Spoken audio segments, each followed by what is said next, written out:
Alterhaven.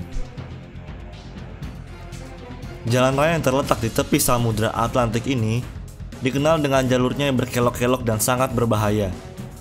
Dibangun pada beberapa pulau-pulau kecil, rute ini awalnya diusulkan sebagai jalur kereta api nasional. Jalan ini memiliki panjang 8,3 km, lebar 6,5 meter, dan terdiri dari 8 jembatan. Jadi kalau mobil lo keluar jalur di jalan ini, itu otomatis bakal langsung nyemplung ke laut. Apalagi ombak yang sering menerjang jalanan ini beresiko menyapu mobil lo keluar dari jalanan. Passe de Goa, Prancis. Passe de Goa adalah jalur sejauh 4,3 km yang menjadi mimpi buruk bagi pengendara yang terletak di jalur pantai Atlantik Prancis ini. Pertama-tama lo mungkin mikir, kayaknya ini bukan jalan yang bahaya. Lo tunggu beberapa jam, terus lihat, masih berani nggak lewat jalan ini? Selama 1-2 jam setiap harinya, air akan surut dan membuat Passe de Goa dapat diakses. Lalu menghilang lagi terendam air sedalam 1,3 meter.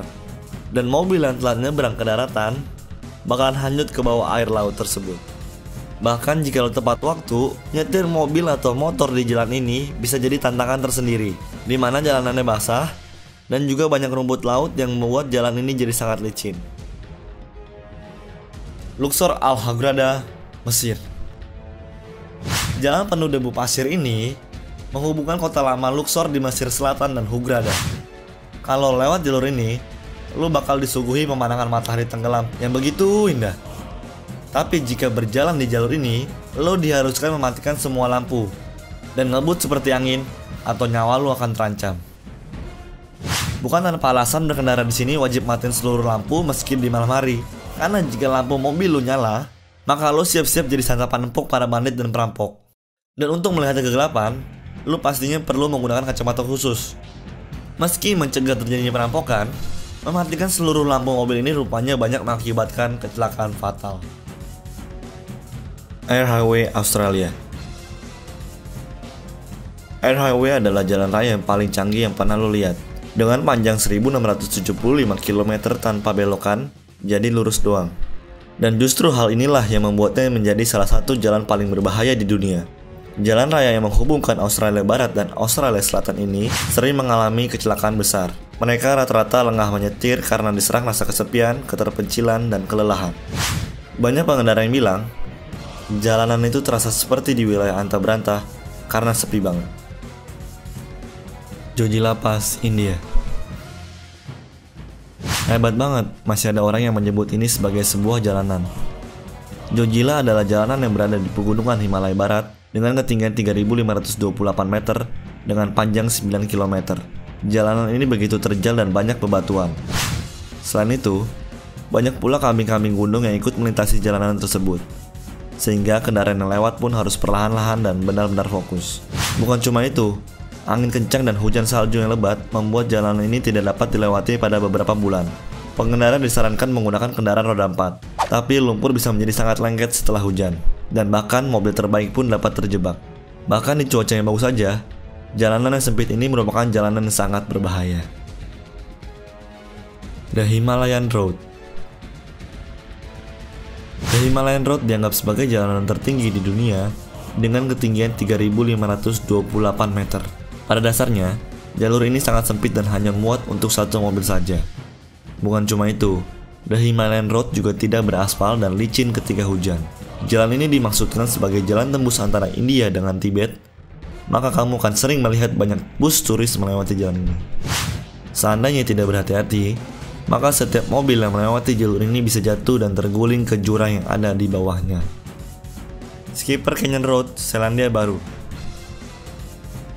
Ketika perusahaan rental mobil nggak mau mengcover asuransi lo kalau melewati jalan ini, lo tahu bahwa ini pasti jalan yang berbahaya. Jalan Skipper Canyon di Selandia Baru dikenal memiliki pemandangan yang memikat. Namun lo harus melewati jembatan yang sangat sempit dan pada ketinggian yang menakutkan. Jembatan sepanjang 25 km ini dibuat dengan tangan para penambang asli yang sudah lebih dari 140 tahun yang lalu.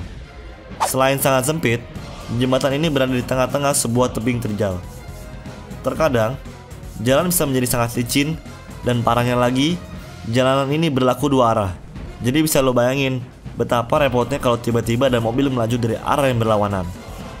Pastinya salah satu dari mobil itu harus mundur supaya mobil lain bisa lewat dengan aman. Stelvio Pass, Italia.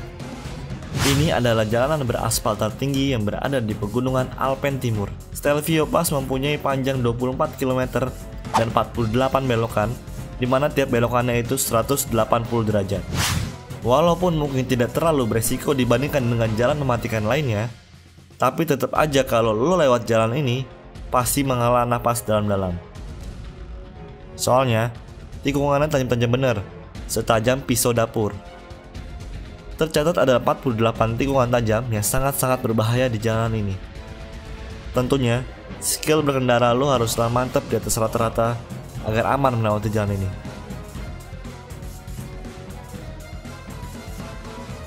North Yungas Road. North Yungas Road, atau yang lebih dikenal dengan nama The Dead Road, adalah jalan yang menghubungkan ibu kota Bolivia menuju Amazon. Jalan yang berliku dan sempit, apalagi sering terjadi longsor, berkabut, dan tidak ada pembatas di pinggir tebing yang terjal, membuat jalan ini dinamakan The Dead Road. Menurut rata-rata, kecelakaan hampir terjadi setiap 2 minggu sekali. Setidaknya 200-300 turis meninggal dunia setiap tahunnya saat melalui jalan ini. Jalan sejauh 43 km ini terdapat banyak tanda salib yang menandai lokasi kendaraan-kendaraan yang telah jatuh dari jalur tersebut.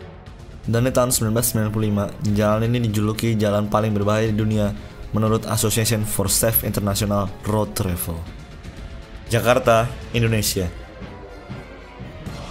Masih perlu dijelasin? Oke, gue jelasin. Macet, banjir, ini pengawasan, ugal-ugalan, dan masih banyak lainnya yang menjadi penyebab jalanan yang ada di Jakarta itu mematikan. Coba lo bayangin, menurut data dari Kepolisian Republik Indonesia, tiap tahunnya jumlah kecelakaan lalu lintas dan korban meninggal di Jakarta tuh selalu meningkat. Parah kan? Jadi udah jalanannya sempit, kendaraan yang numpuk, ditambah minim pengawasan, polusi, banjir, dan bla bla bla lainnya. Sudah layaknya sistem perlalu lintasan di Jakarta harus dibenahi, supaya angka kecelakaan itu bisa ditekan dan warga yang melintas bisa merasa aman. Setuju nggak?